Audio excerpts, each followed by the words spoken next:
గొప్ప కనీసం ఆలోచన చేసే వాళ్ళు ఎవరైనా ఆలోచన చేయాలి కదా.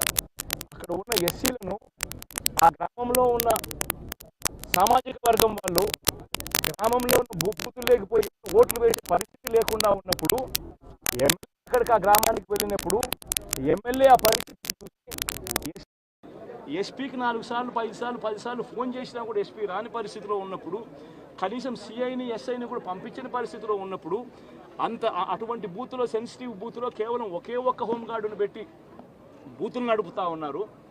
అటువంటి పరిస్థితిలో అన్యాయం జరుగుతూ ఉందని చెప్పడం కోసం, అన్యాయం జరుగుతూ ఉన్న వాళ్ళ పక్షాన్ని నిలబడడం కోసం ఎమ్మెల్యే లోపలికి పోయి ఈవీఎంను పగలగొట్టే కార్యక్రమం జరిగింది.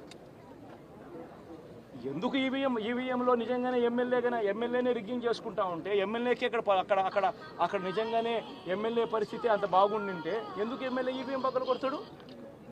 అక్కడ పరిస్థితి బాగలేదనే కదా, అన్యాయం చేస్తూ ఉన్నారనే కదా. అక్కడికి పోయినప్పుడు అన్యాయం చూశాడు కాబట్టే కదా ఈవీఎం పగలగొట్టాడు. ఆ ఈవీఎం ఏదైతే పగలగొట్టిన కేసులు ఏదవుతుందో తనకు బెయిల్ వచ్చింది. ఈరోజు తాను బెయిల్ అక్కడ లోపల ఉన్నది ఈవీఎం పగలగొట్టిన కేసులో కాదు, తను లోపల ఉన్నది ఈవీఎం పగలగొట్టిన కేసులో. అన్యాయం జరిగింది అని చెప్పి, అన్యాయం జరుగుతూ ఉన్న పరిస్థితిలో ఎమ్మెల్యే అక్కడికి పోయి అడ్డుకునే కార్యక్రమంలో జరిగింది అని చెప్పి కోర్టులు కూడా గుర్తించాయి కాబట్టి తనకు బెయిల్ వచ్చింది.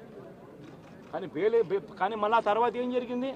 ఆ ఇన్సిడెంట్ జరిగిన 10 రోజుల తర్వాత, ఆ ఇన్సిడెంట్